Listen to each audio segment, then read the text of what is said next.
de Pedro, capítulo 1, versículo 14 al 16. Y déjame darle lectura. El título del mensaje, no sé si tomas notas, pero es "No lo quiero, no lo quiero". Y primera de Pedro 1, 14 al 16 dice: como hijos obedientes, no se conformen a los deseos que antes tenías, estando en vuestra ignorancia, sino como aquel que nos llamó es santo, ser también ustedes santo en toda vuestra manera de vivir. Porque escrito está: sed santos, porque yo soy santo. Primera de Pedro 1, 14 al 16. Sean santos, porque yo soy santo. Y quiero que te quedes simplemente con este pasaje en la mente. Y ahorita te explico por qué inicié leyendo esto. Pero antes, la semana pasada comenzamos a estudiar este increíble tema que tiene que ver con el temor de Dios, ¿no? Este Dios que es fuego consumidor, este Dios que no tiene relación con el pecado y ante el cual un día tú y yo vamos a estar cara a cara, lo creamos hoy o no, lo aceptemos hoy o no. Va a llegar el día en que tú y yo vamos a estar cara a cara delante de ese Dios, rindiendo cuentas de lo que hicimos o no hicimos hoy. Y el día de hoy quiero ir un poquito más profundo, de tal forma que, como oraba ahorita, podamos salir de aquí siendo retados, porque definitivamente, y creo que tú y yo lo hemos podido comprobar día con día, esto no se trata de cuánto sé. Esto definitivamente se trata de cuánto vivo lo que sé, y que mi vida sea impactada, que mi vida sea influenciada de manera positiva por aquello que yo sé acerca de Dios. Y es súper profundo esto, porque si mi conocimiento de Dios, toda esa información que yo hoy tengo en mi cabeza acerca de Dios, no me lleva a reflejar con mayor fuerza el carácter de Jesús, entonces simplemente estoy siendo engañado y estoy engañando a otros. Y creo que no hay cosa más triste en la vida que vivir siendo engañado. Creo que no hay cosa más triste en esta vida por la cual tú y yo podamos pasar que vivir toda una vida creyendo que somos algo que no somos. Entonces la idea es que tú y yo podamos salir con el reto de hacer esos pequeños ajustes, o en algunos casos esos grandes ajustes necesarios en aquellas áreas de nuestra vida que no están siendo cubiertas o que no están siendo motivadas por el temor de Dios que nos alinea, poniéndonos en la dirección correcta para poder vivir de tal forma que todo lo que hagamos sea buscando contemplar su gloria. Y creo que podemos partir de esto. Creo que podemos empezar tocando este punto, porque segunda de Corintios 3:18 dice que cuando contemplamos su gloria, somos transformados a la imagen misma de Jesús. Y esto es increíble también, porque no es a una imagen similar a Jesús.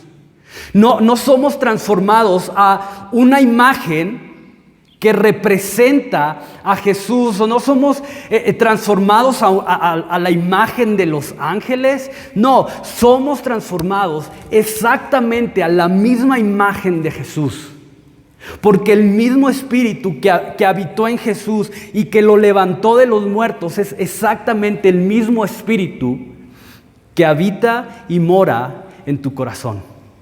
Y si Dios lo permite y no viene antes o lo que sea, las siguientes semanas, 2 o 3 semanas, todavía no lo defino bien, vamos a comenzar una serie acerca del Espíritu Santo, ¿no? ¿Quién es el Espíritu Santo? ¿Por qué habita en nosotros? ¿Cuál es la obra? ¿Por qué Dios lo mandó? ¿Por qué Jesús dijo, les conviene que yo me vaya y que Él venga? Pero bueno, eso será la siguiente semana. Entonces, segunda de Corintios 3:18 dice que cuando contemplamos su gloria es cuando somos transformados a la imagen misma de Jesús. Pero yo no puedo experimentar, yo no puedo contemplar esta gloria de la que Corintios me habla si primero no aprendo a cultivar en mi corazón un temor reverente por el Dios que es fuego consumidor. De ahí que es básico que identifiques qué hay en tu corazón. Es básico que tú puedas identificar de manera personal de qué lo estás llenando día a día, qué estás cultivando en él. Porque si en mi corazón no existe un temor de Dios, entonces el morir a mí mismo para poder sujetarme en obediencia, o el poder morir a mí mismo en el caso de mi matrimonio para poder considerar a mi esposa como algo más importante que a mí mismo y servirle, o el tener que ver un tema como lo es el ir y pedir una disculpa sincera, ver estas cosas como una oportunidad que yo tengo, que se me presenta para poder morir a mí mismo, en lugar de verlas como la plataforma desde la cual voy a poder ver a Dios en primera fila, simplemente las voy a ver como cargas difíciles y pesadas de llevar. Porque no tengo esa capacidad, porque no puedo contemplar en lo que estoy viviendo día a día, la gloria de Cristo. Entonces lo que quiero hacer esta mañana es profundizar más en este tema del temor de Dios. Y esta semana o la semana pasada, no recuerdo, encontraba un post de un pintor, no recuerdo el nombre y no recuerdo de dónde era el pintor, pero él se dedicó a hacer una investigación genética de cómo lucían los judíos del primer siglo, ¿no? Y en base a eso, en base a las características principales del judío promedio, él pintó una imagen de cómo probablemente luciría Jesús, y el resultado es increíble, ¿no? Porque te borra toda esa imagen de Hollywood del Jesús güerito y de pelo largo, ¿no? Y barbas así como envidiables del leñador, ¿verdad? Y músculos así. No, creo que es más parecido a nosotros, ¿no? Creo que es más parecido sí, Isaías 53 dice que no había nada extraordinario en Jesús, ¿no? Que él pasaba desapercibido dentro de una multitud hablando físicamente. Pero creo que uno de los hombres que mejor pudo ver y que mejor pudo describir para nosotros cómo luce Jesús, pero no físicamente, sino en cuanto a carácter, fue Juan el apóstol, en la revelación que dejó en Apocalipsis. ¿Por qué? Porque Juan, escribiendo Apocalipsis, por un lado logra visualizar y logra captar y nos presenta a Jesús como el león de Judá, como ese león fuerte, como ese león con autoridad, como ese león temible que al final de la historia derrota y triunfa sobre sus enemigos, estableciendo su reino eterno.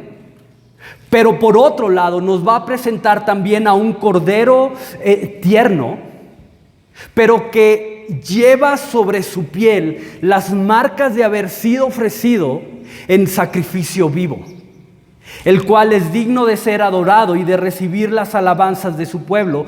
Y es increíble esto, y podemos partir de aquí, porque el temor de Dios va a nacer y es motivado por lo que es Jesús y por lo que Él mismo ha decidido revelarnos a cada uno de nosotros.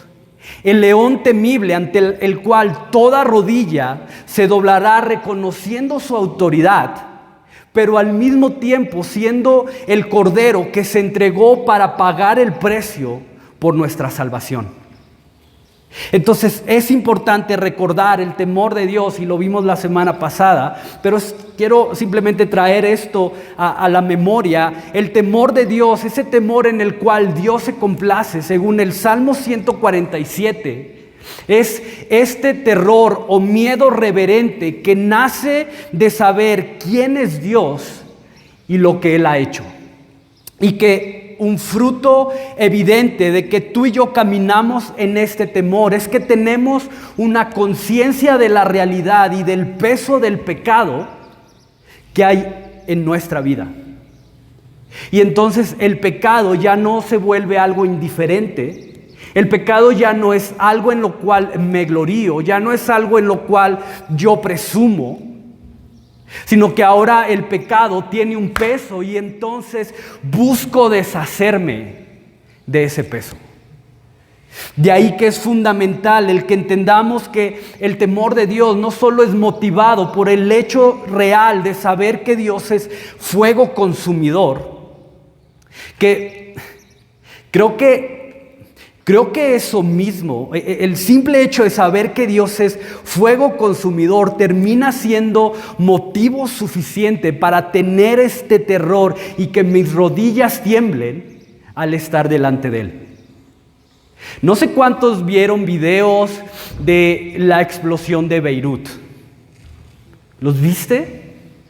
O sea, unos kilos de químicos explotaron y causaron ese daño tan impactante como lo que tú y yo pudimos ver en las diferentes redes sociales. Dios no es unos cuantos kilos de químicos. Toneladas, no sé. Pero aún si el mundo entero se rodeara de esos químicos y explotaran, no causarían el impacto que el fuego consumidor de Dios causaría, porque Él es Dios. Y eso simplemente es suficiente para que tú y yo temblemos delante de la presencia de ese Dios, que si Él quisiera en este instante manda fuego y nos consume a todos. Pero si te fijas, Dios va a darnos una visión diferente. Dios en su misericordia se va a ocupar de darnos un ángulo diferente de quién es Él, para que ahora tú y yo tengamos la capacidad de poder acercarnos con confianza a su presencia. Y esto es lo emocionante, que ese carácter en mí nace y es motivado cuando he probado, pero también cuando he abrazado su amor por mí.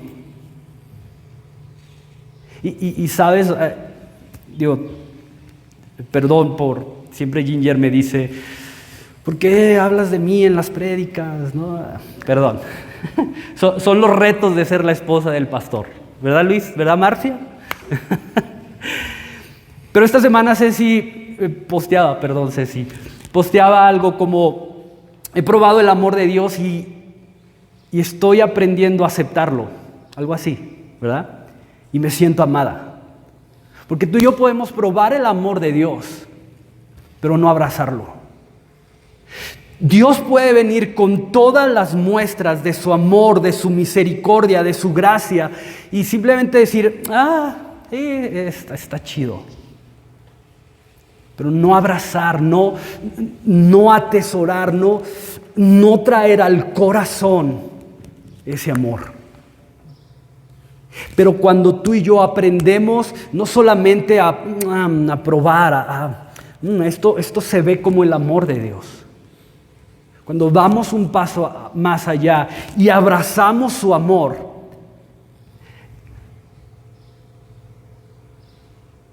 las cosas cambian. Y no me contestes, obviamente, pero y ha sido bastante triste cuando alguien se atreve a hacer esta pregunta y dice, levanta tu mano si no te sientes amado por Dios. Y es triste ver 4, 5, 6 manos levantadas.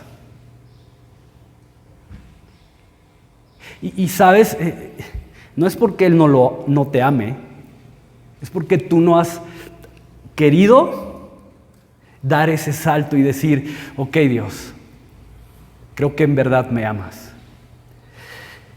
Y el carácter, ese temor de Dios nace Cuando tú y yo aprendemos a abrazar ese amor de Dios. Y esto es increíble porque en el corazón de Dios está el que ese temor reverente tenga como principal motivación su amor y no su fuego. Ojo, no que separes, no que hagas por completo a un lado lo primero, no que te olvides de que Dios es fuego consumidor, pero que sí que por sobre ese Dios de fuego puedas ver al Dios de amor y al Dios de gracia, y que eso se convierta en tu principal motivación para cultivar y para hacer crecer este carácter en tu corazón. ¿Por qué? Porque cuando mi temor es motivado directamente y toma de ese amor, comienza una verdadera lucha en mi interior por soltar el pecado que hay en mi vida.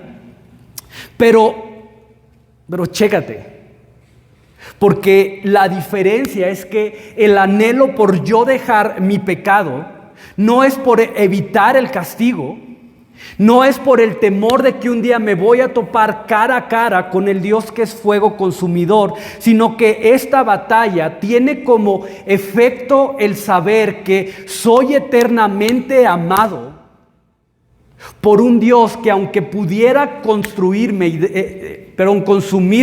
y destruirme al instante, en lugar de eso, como el Cordero de Dios, se entregó en sacrificio para rescatarme y restaurarme.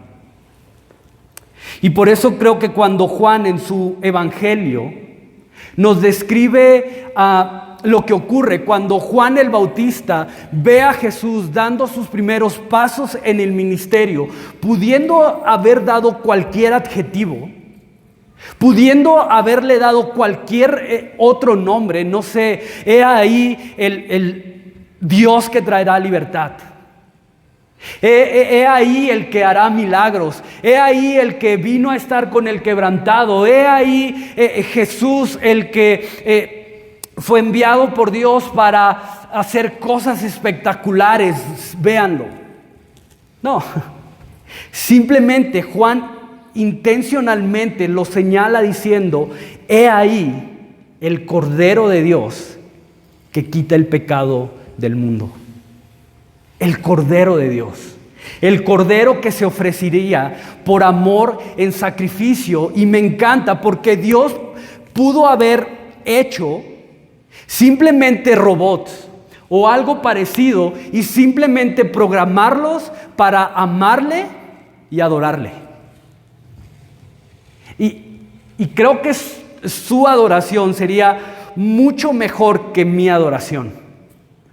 Que su pasión por Él sería mucho mayor que mi pasión por Él. Pero piensa en lo vacío que es eso.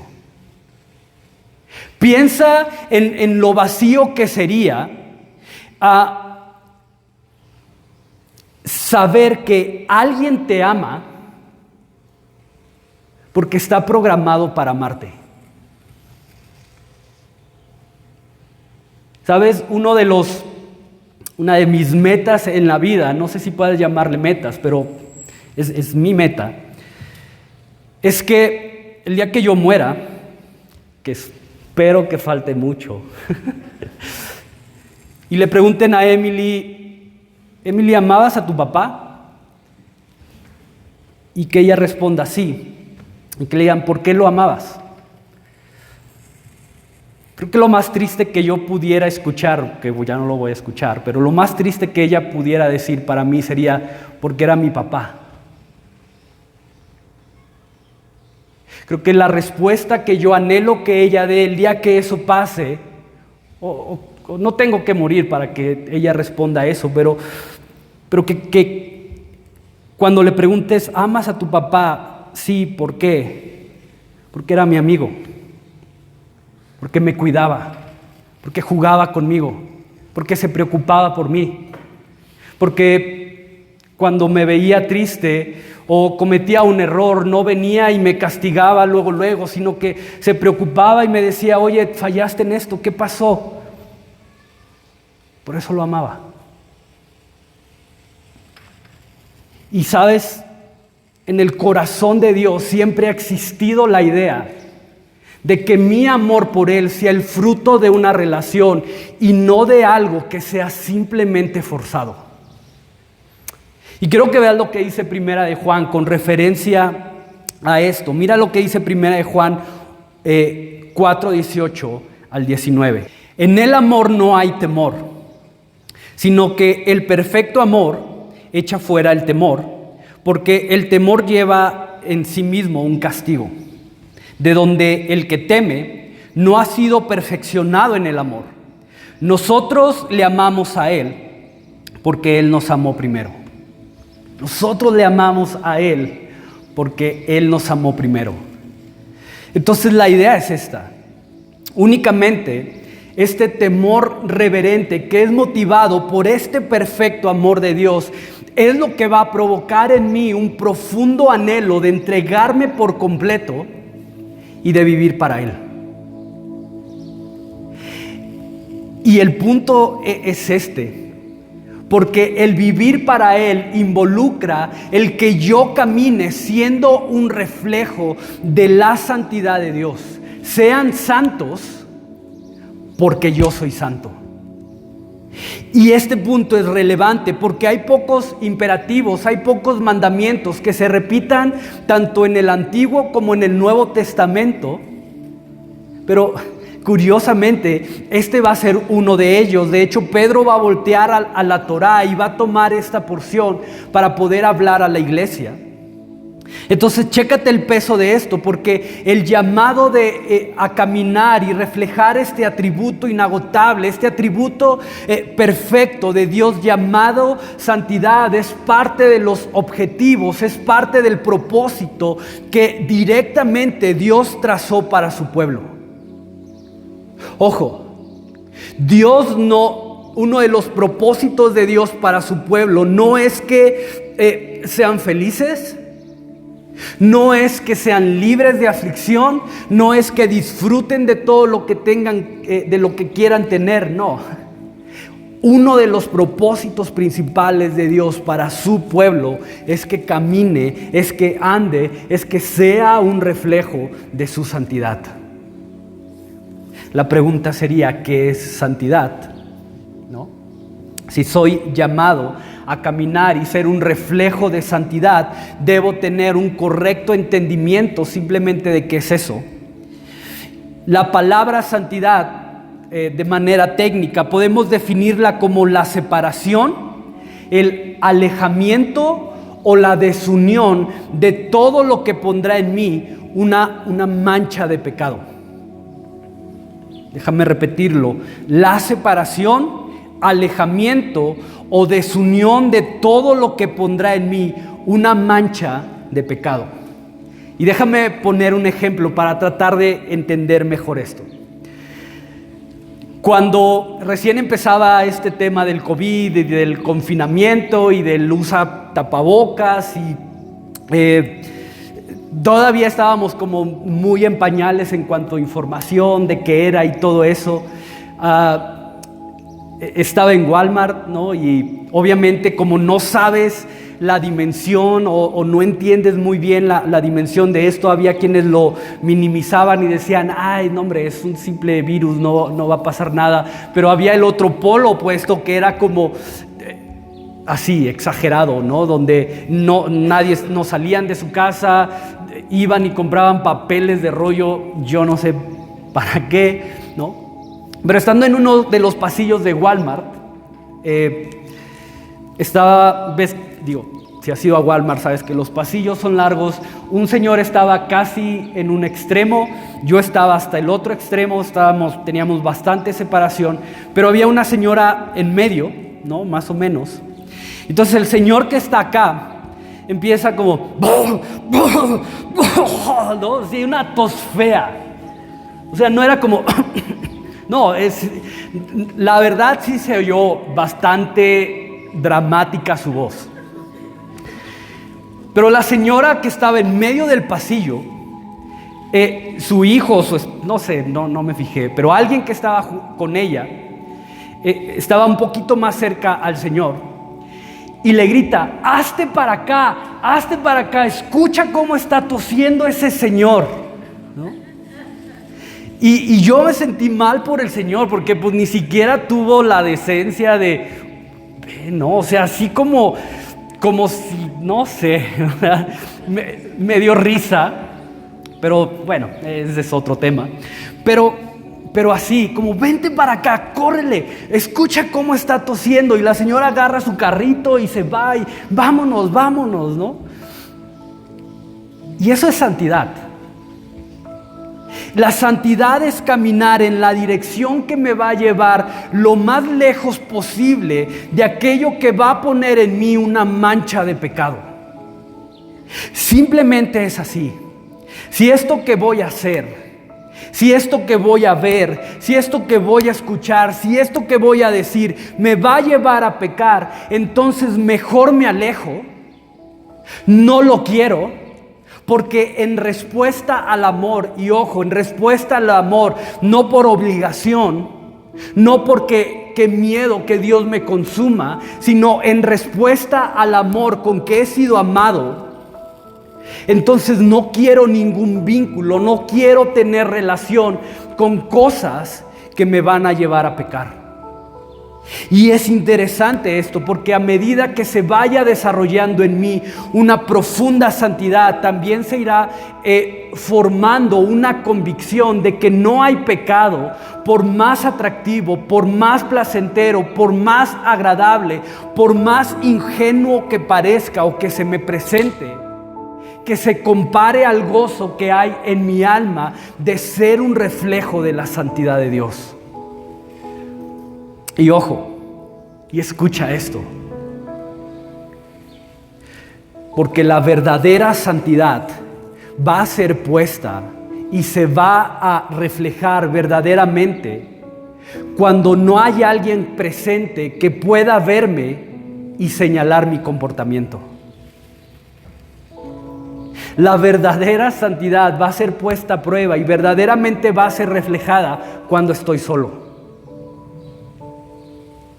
Porque decía un pastor, en la iglesia todos son santos.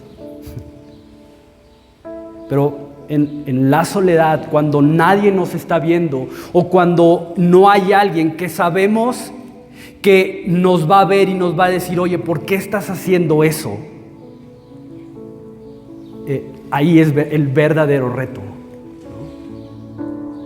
Y aunque esto no quiere decir que ya jamás voy a volver a pecar, sí va a generar una incomodidad, sí va a generar un deseo de alejarme lo más rápido posible de aquello que ya no va de acuerdo a lo que ahora soy en Jesús, ya no luce con esa identidad que Cristo me ha dado de ser santo.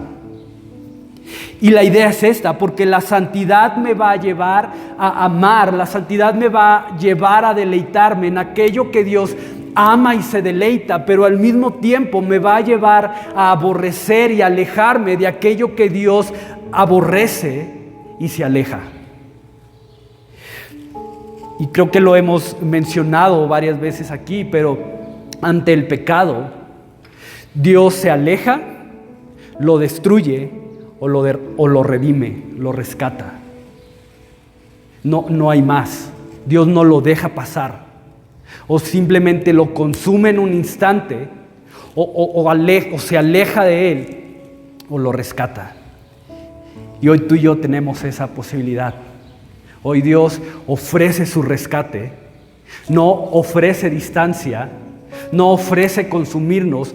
Hoy a ti y a mí nos ofrece su rescate y nos dice, ven, quiero rescatarte. Y mira lo que dice 2 de Corintios, capítulo 7, versículo 1. 2 de Corintios, capítulo 7, versículo 1.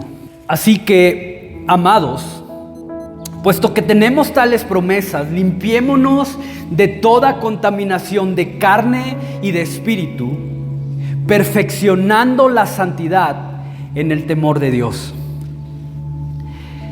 Entonces, chécate el peso, y lo importante es que exista y se desarrolle cada vez más en mí un profundo temor del Señor, porque solo a través de esto podré caminar y ser un reflejo de su santidad.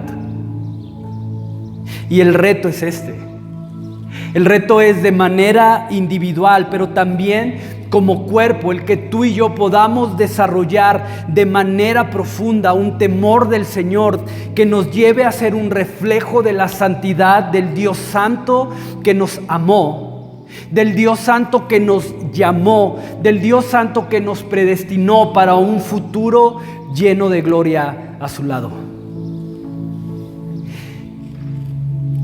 Y quiero dejarte con ese reto, nada más.